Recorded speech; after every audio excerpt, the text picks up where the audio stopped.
Buenos días, mi nombre es Mariana Gabriela Collar Bernal, del grado 9 del Colegio UNICAP, y esta es mi presentación de la actividad con prueba de la evolución del caballo. En la primera etapa podemos ver al animal llamado Eohippus, o también llamado Hyracotherium. Es conocido como el caballo de Alba. Su nombre significa caballo del océano. Sus orígenes se podían encontrar en América del Norte, donde se supone pasó a Asia, llegando a Europa, y allá habitó hace 50 millones de años. Características: tenían una alzada que oscilaba entre los 30 y los 40 centímetros de altura. Poseía 4 dedos en las extremidades anteriores y 3 en las posteriores, lo que indicaba un estado de transición. La forma del cráneo evidencia una especialización en lo que respecta a la alimentación a base de hojas. Estaba adaptado para vivir en un ambiente de tipo selvático. Su dentadura estaba formada por dientes cortos tuberosos que le permitían solamente masticar aplastando el pasto. Solo comía plantas suaves y jugosas. En sus patas tenía almohadillas similares a los encontrados en un perro, pero no tenían cascos. Tenían el cuello corto y la espalda arqueada. En sus dientes tenían 3 incisivos, un canino, 4 premolares y 3 molares en cada lado de la mandíbula. En un principio fue confundido con un tapir que se extinguió posteriormente, y después evolucionó al Mesohippus. Es llamado caballo medio o caballo intermedio. Vivió hace unos 37 millones de años, durante el periodo Oligoceno. Sus características eran que tenía una alzada que alcanzaba los 60 centímetros de altura. La cabeza era más grande y larga que la de sus antebrazos. Sus ojos eran redondeados y dispuestos más separados a los lados de la cabeza y se retrasaban. Su capacidad craneal es mayor, lo que implica mayor inteligencia. Sus dientes se hacen más largos y tienen 3 incisivos y 6 molares en cada lado. Sus patas se hacen más largas, su espalda menos curvada, y evolucionó el Miohippus y evolucionó a Merychippus. Se conoce como caballo rumiante. Vivió en Norteamérica hace 17 millones de años atrás, en la época del Mioceno. Características: tenía una altura de 1,20 metros.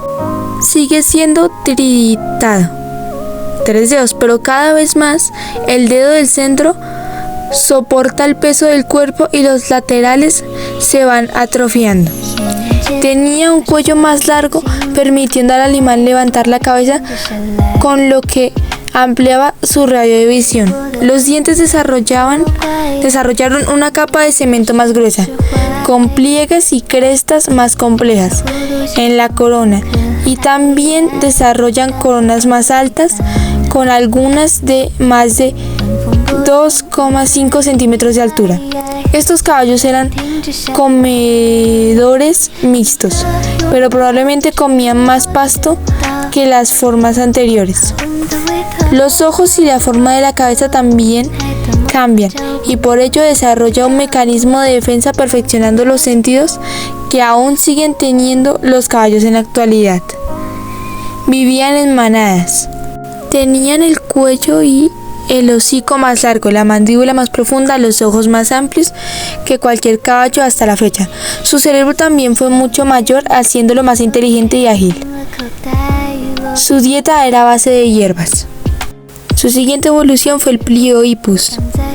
Su nombre significa caballo del Plioceno. Vivió durante el Mioceno medio final y parte del Piloceno, desde hace unos 12 hasta 6 millones de años, en las etapas de Norteamérica. Sus características eran que tenía una alzada de 1,3 metros de altura. Ya era casi parecido a un caballo moderno, pero aún seguía teniendo 3 dedos y el central era el más largo y el que usaba para caminar. Los otros dos laterales estaban completamente atrofiados. Su cráneo tenía unas fodas profundas, sus dientes se hicieron más curvos y de mayor tamaño que sus antepasados, lo que le permitía alimentarse de más cantidades de hierba en menos tiempo. Y por último, Equus, caballo actual. Es el único género de la familia de los equinos que sobrevivió gracias a su capacidad adaptiva. Sus características. Su tamaño puede variar significativamente según la especie, rodeando entre los 143 y 183 centímetros de altura y los 500 a 1000 kilogramos de peso. Tienen 36 dientes adaptados para cortar la hierba y triturarla, incisivos y morales. En medio hay un espacio vacío en el que hacen de 1 a 4 dientes vestigiales atrofiados, que normalmente se les quitan al caballo para introducir en el espacio vacío el abocado o freno.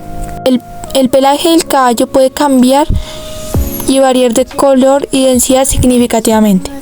Son animales muy sociables y de temperamento variado, descrito tradicionalmente como sangre fría, tranquilos, de sangre tibia, ágiles pero calmados, y de sangre caliente, nerviosos. Pueden dormir pequeños lapsos de pie, pero el sueño profundo lo alcanzan solo tumbados, cosa que hacen mejor en grupo, dado que su instinto los hace guardar siempre la guardia en caso de que aparezca un depredador. Es por ello que a menudo los hacen dormir en grupos con animales de compañía como las ovejas. Representan la más exitosa adaptación en el proceso de origen y evolución del caballo. Buenos días, mi nombre es Mariana Gabriela Collar Bernal, del grado 9º, y este es el pensamiento bioético, las 3 preguntas del reto final. ¿Cómo influye la genética en el perfeccionamiento o retroceso de las especies por mutación y selección natural? La genética hace parte fundamental del perfeccionamiento o cambio de las especies. Esto surge a partir de los cambios o mutaciones genéticas que puedan existir. Es decir, si una especie cuenta con una característica o rasgo determinado que le ayuda a sobrevivir o le da una ventaja frente a su especie, es muy probable que esa variación pase de una generación a otra. Esto se conoce como selección natural. Asimismo, si un rango o característica se deja de emplear, esta varía de especie en especie hasta desaparecer. Un ejemplo claro se pueden evidenciar en la selección natural de la jirafa, que, como bien se observa, no tenían un cuello largo, pero en la medida de los cambios de su hábitat, su genética mejoró para poder sobrevivir. En el segundo ejemplo lo podemos observar en las manos de los humanos. Podemos evidenciar que sus dedos eran largos para poder trepar y tener un mejor agarre para conseguir sus alimentos en lugares de difícil acceso. Segunda pregunta. ¿Por qué algunas personas son naturalmente mejores en ciertos deportes? Se puede decir que una persona es naturalmente buena en un deporte porque posee características físicas que le ayudan en desempeñarse más fácil que otra persona que no posee estas características. Ejemplo, mujer adulta mayor físico-culturista, nunca había hecho ejercicio y a sus 55 años inició y se convirtió en la mejor fisiculturista mayor. ¿Tienen algo que ver con los genes y cómo afectan a la habilidad física y el rendimiento en el deporte?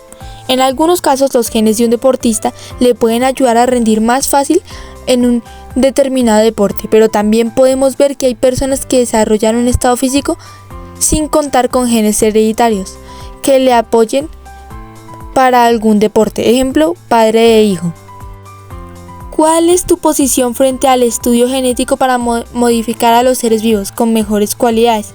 ¿Te parece correcto? Estudiar genéticamente a un ser vivo me parece interesante e importante, ya que estos estudios pueden llevar a salvarlo de enfermedades que puedan estar presentes en su herencia genética y familiar.